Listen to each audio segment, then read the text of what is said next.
Accidental Love by Gary Soto, Chapter 5.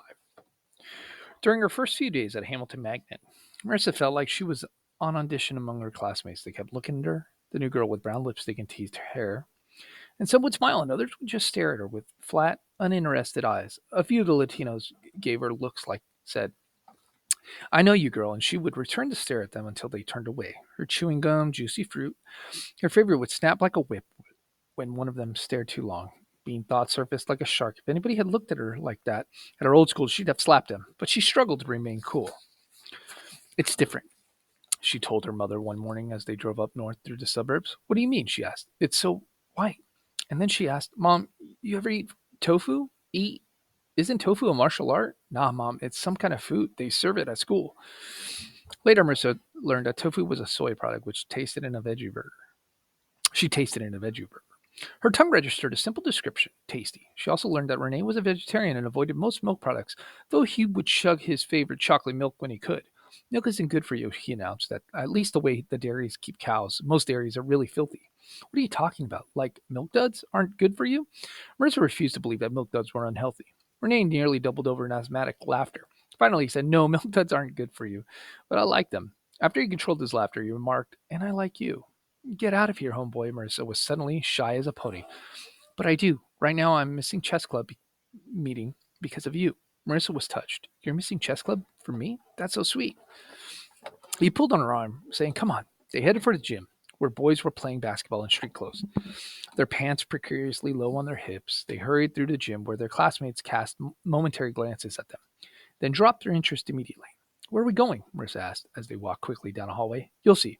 Soon Marissa stood in a darkened room where ancient weights lay dusty and forgotten. The boxing bag was deflated and the wrestling mat was cracked. Football helmets lay like skulls against the wall. They don't use this part of the gym anymore, Renee explained.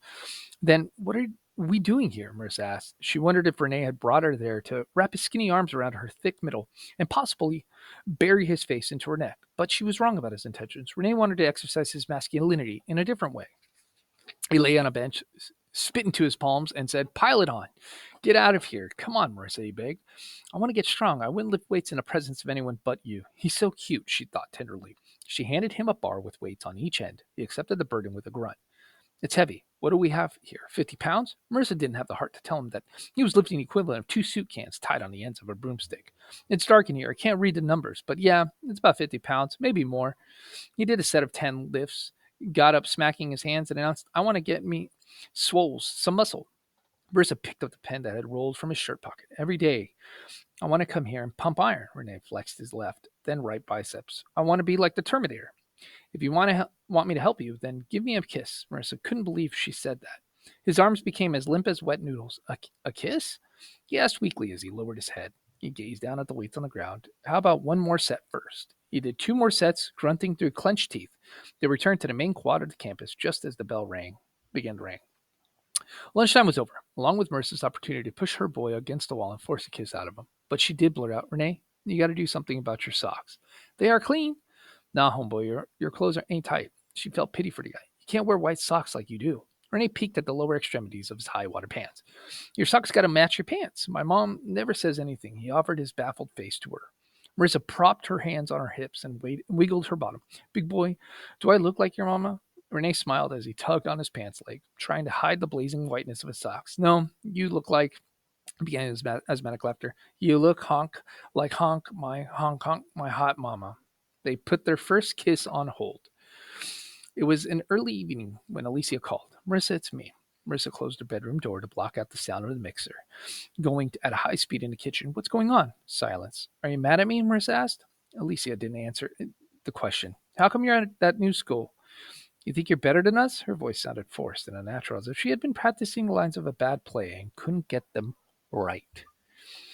I never said I was better than you. Marissa was hurt. She raised a fingernail to her mouth and chewed. I didn't say that. Some other girl said that. Marissa pictured her so-called friends cutting her up, calling her a coconut, brown on the outside, but white at the core. They were probably calling her fat, tangled-haired, smelly, maybe, and extending their insults to her family. I don't care what other people think. They're stupid. I'm happier over here. How come you don't like it over here? Here, was a school with no working drinking fountain, no nets on the basketball rims, no toilets that flushed consistently, no teachers who hadn't had their cars keyed or tires poked with ice picks. Here was a school whose flag could only be hoisted halfway up. I'll be straight up and tell you, I don't like Washington, Marissa stated firmly. It's nasty. I just want to do something different. To change the subject, she asked Alicia how her leg was. She almost asked Roberta about Roberta. When am I going to see you? Alicia asked. I'm going crazy in my room. Marissa felt for her friend. Yeah, you're stuck in bed. Nah, it hurts a little bit, but I can get around. They made plans to get together at a school car wash at Marissa's old school, Washington. Heard from Roberto?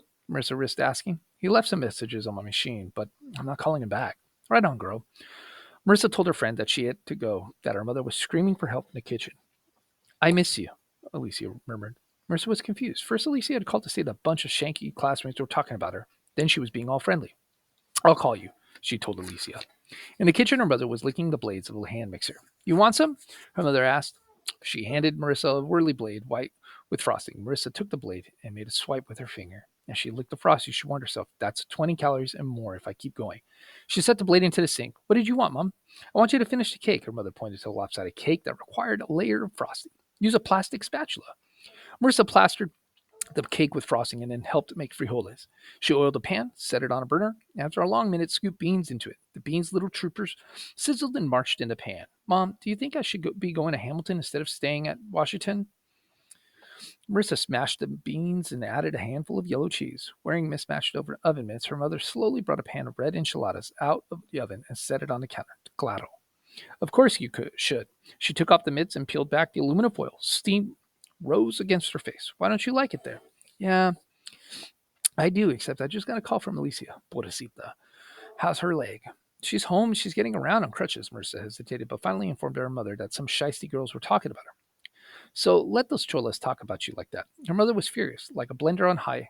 Just because you're going to a better school, they're jealous. She cupped her hands and yelled to the den, Raphael, it's dinner.